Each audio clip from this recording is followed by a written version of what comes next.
Elijah was a mighty man. He was a mighty warrior. And he leaves a legacy of courage, love that will never fade. Saying goodbye to a man who paid the ultimate sacrifice in KCK. Live at 5, it has been a solemn day as loved ones, fellow officers, and members of the Kansas City, Kansas community all coming out to pay their respects to fallen Wyandotte County Deputy Elijah Ming. And we want to thank you for joining us here live at 5. I'm Sharon Chen. And I'm Lauren Magarino. Deputy Ming leaves behind a wife of 7 years and a young son.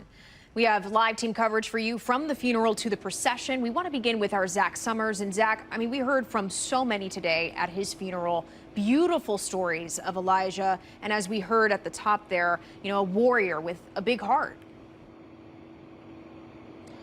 Yeah, Lauren, Sharon, a beautiful service for a beloved family man and public service. His family remembering him as, and friends, really, colleagues, all of those in attendance remembering him as a bold and compassionate man. You know, the morning started out with rain showers, but the weather let up just in time for the 11 o'clock memorial inside Children's Mercy Park. Hundreds gathered inside to pay their final respects to Deputy Ming, who, of course, was killed in the line of duty on July 26. We heard from the Wyandotte County Sheriff. We heard from a former classmate at Schlegel High School. That classmate saying of Ming that he never sought attention, but rather offered it. Miranda Ming, speaking on behalf of the family, described Deputy Ming as loyal, strong, sometimes stubborn, but someone the family can lean on. We also heard from the family's pastor, who gave an impassioned eulogy, calling Ming a protector. The sister came up and the sheriff came up and talked about how he was a protector of people. And protection is nothing but loyalty in action. Loyalty that steps in between danger and those you care about. Whenever danger was present, Elijah did not mind stepping in between danger and those he loved. Yeah, what stuck with me from Reverend Settle was his comment you heard off the top of the 5 o'clock here. A mighty man has fallen. You know, this funeral was attended by a lot of folks inside, but there were also crowds outside. We want to get to KCTV5's Gianni Navarro, who is also here outside of Children's Mercy Park. Gianni, you spoke with people along the route who told you they had to be here.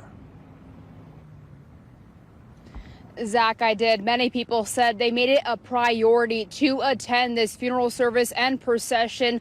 All the people I spoke to only had great things to say about Deputy Elijah Ming. As the rain came down, people made their way into Children's Mercy Park, not for a soccer match, but for the funeral of fallen Deputy Elijah Ming. You can never get enough honor for people that serve.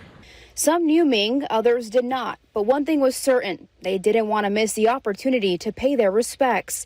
All of them say it was what Ming deserved. It's been a long time since I've seen him, but wanted to come and give my condolences to him and the family. That's Caleb Ewell. He went to high school with Ming and played baseball together. Being here today meant he could honor Ming and say his final goodbye. For me, to be able to celebrate the life that he had, the life that he led.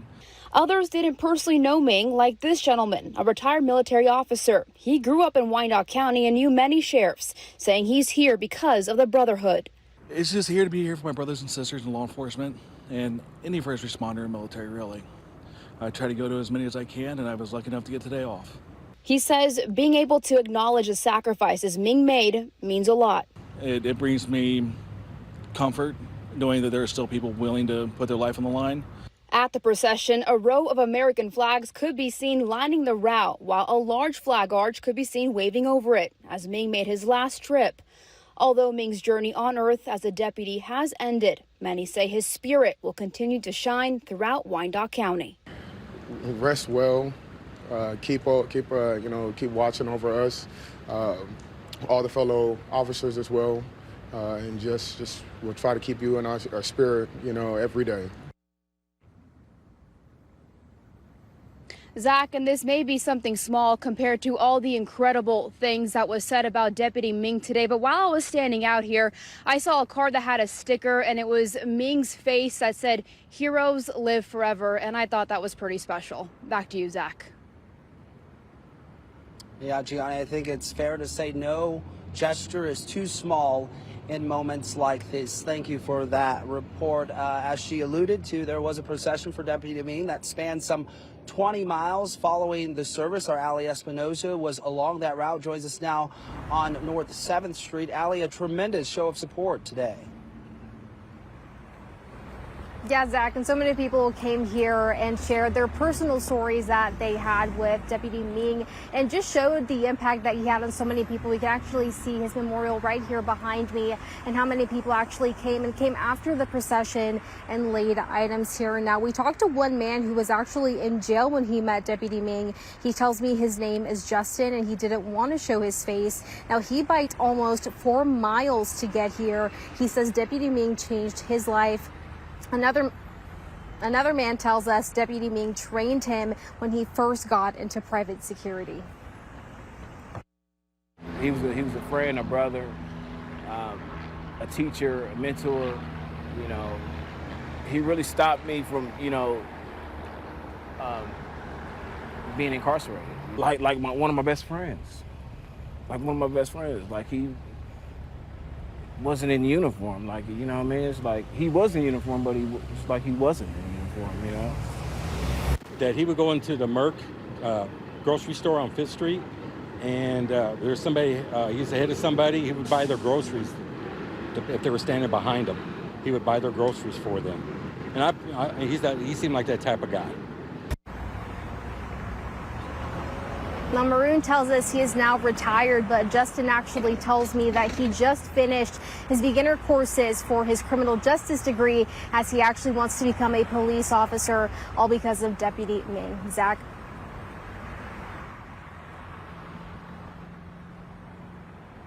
Now, two people from different backgrounds sharing the impact Deputy Ming had on their lives. Ali, thank you for that report. If you would like to support the Ming family, there are ways to do that, to show your love, to show your support. You can donate to the Elijah Ming Memorial Fund. You can do that through the Greater KC Public Safety Credit Union. Just go to any branch to share your support. You can also donate through Venmo. There is a link set up. As for the man accused of killing Deputy Ming, that's Sean Harris. He's facing a capital murder charge. The Wyandotte County District Attorney is pursuing the death penalty in this case. Sharon, Lauren.